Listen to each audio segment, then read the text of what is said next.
Hello, my name is Pastor DeWayne F. Davis Sr. I am the senior pastor of the New Morning Star Missionary Baptist Church of Chicago, Illinois. We are located on the west side of Chicago on the corner of Hamlin and Jackson.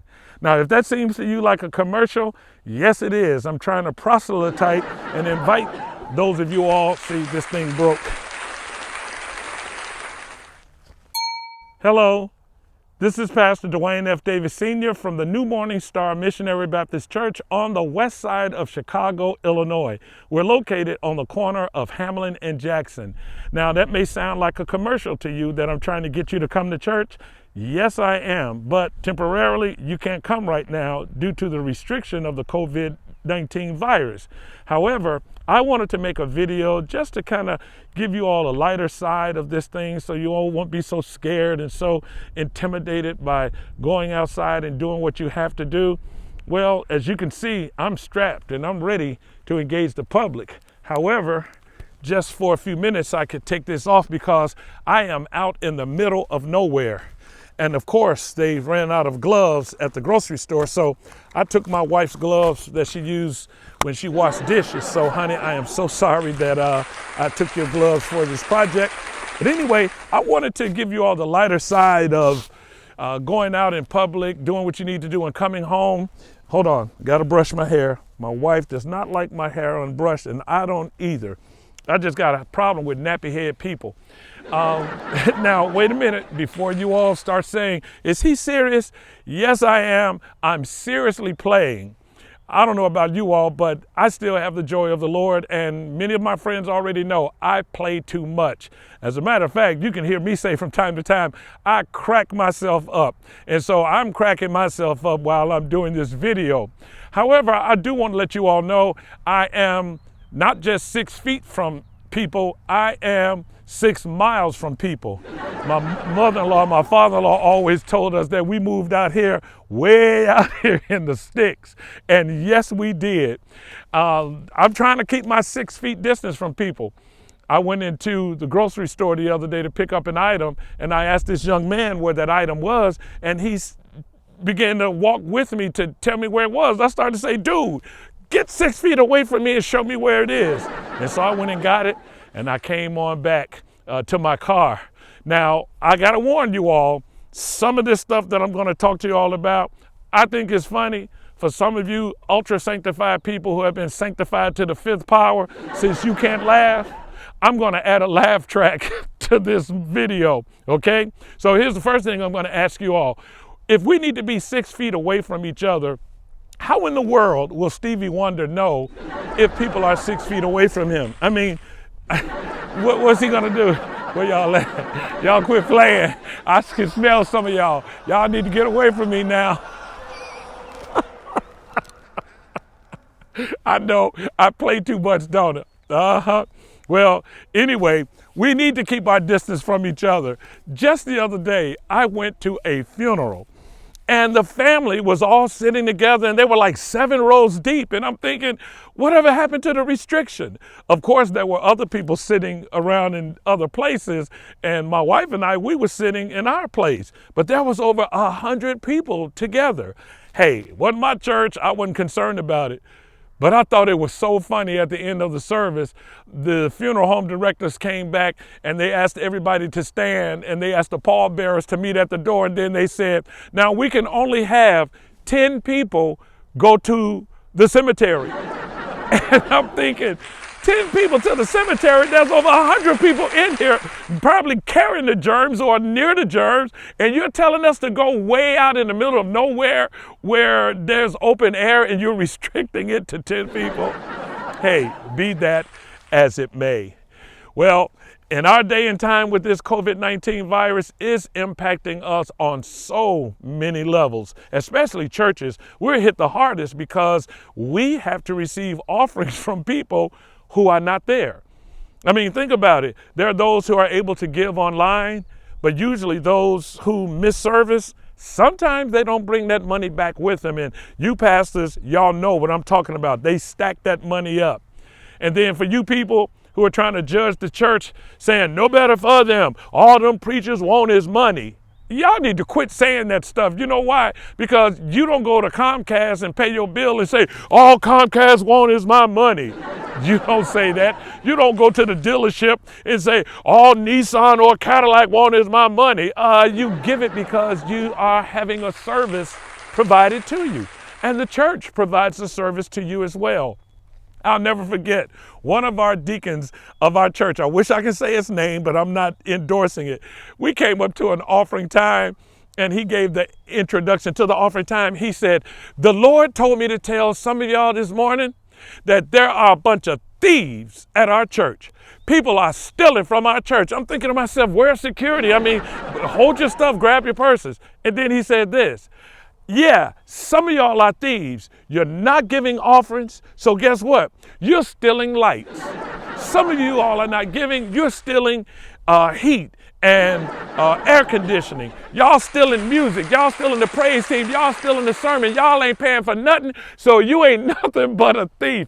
I mean, he had me rolling, but he was true.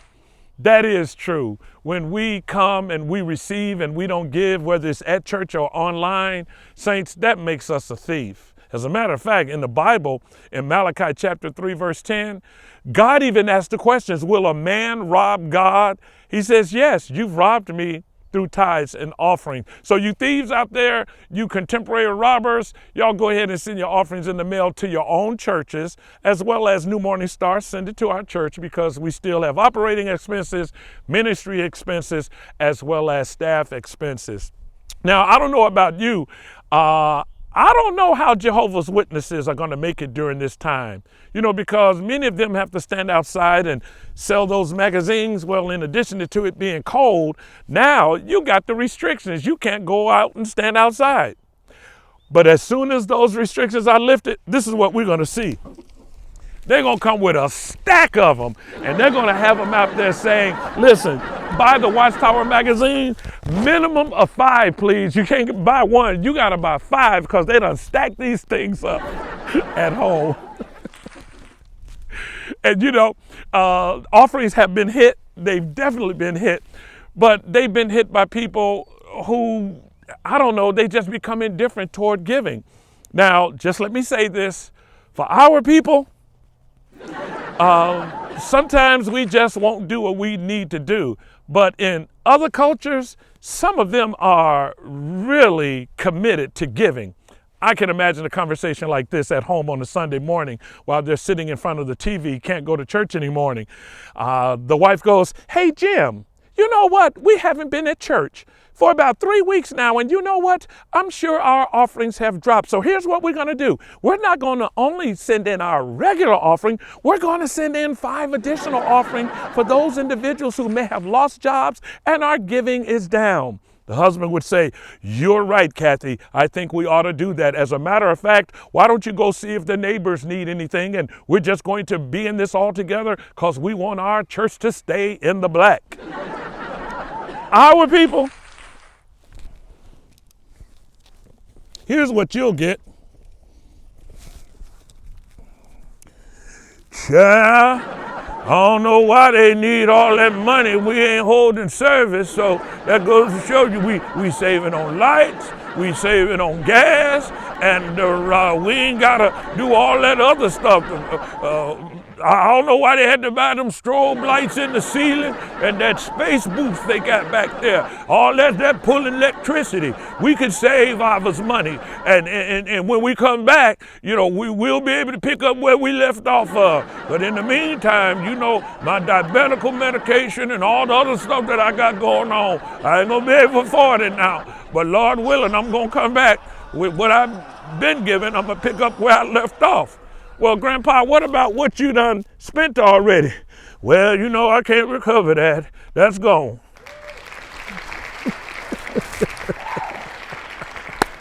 I know y'all said, I can't believe this dude. Well, anyway, that's just the size of it, you all. That's what we have going on in our communities right now. But let me say on a serious note, I mean, really, I'm going to talk seriously now.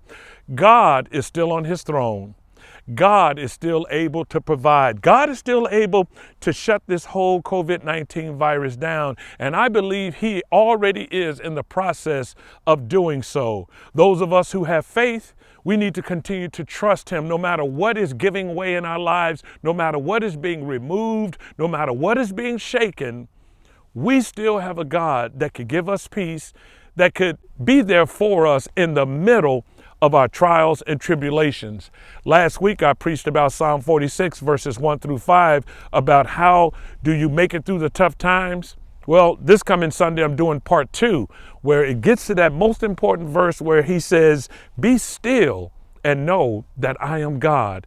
And so my encouragement to you, if you know God, you know you have a place of refuge and rest and peace and where you can continually experience joy.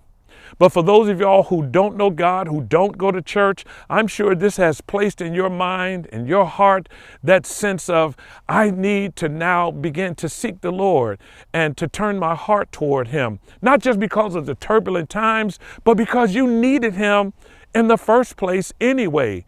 It's amazing how hard times and trials make us turn our attention toward the Lord so that we can begin to seek him and begin to get to know him. And my prayer is that as many people that come through this situation knowing God, it would have been all the better for it. I want you all to also pray for our seniors and contact them by way of phone or whatever means you can. I've talked to our deacons ministry and mentioned to them about the importance of contacting our seniors and just calling one another and keeping in touch until we get together again. New Morning Star Church family, I really miss you all. You know, I've just gotten back on Facebook, Instagram, and Twitter, and I've had so many people to hit me up. Some of you all's friends are hitting me up. I don't know who these folk are. Some of them I hit confirm, some of them I hit delete, especially if it depends on what they got on their website. You know, I got to keep my mind sanctified and holy. I just can't be clicking on any and everything. But it's good to be connected to the church family at any rate. Let's see, what else can I say? Pray for our president. The Bible says we ought to fear God and honor the king, and I do that. And I've always respected whatever leader that we've had. But I got to be honest with you all.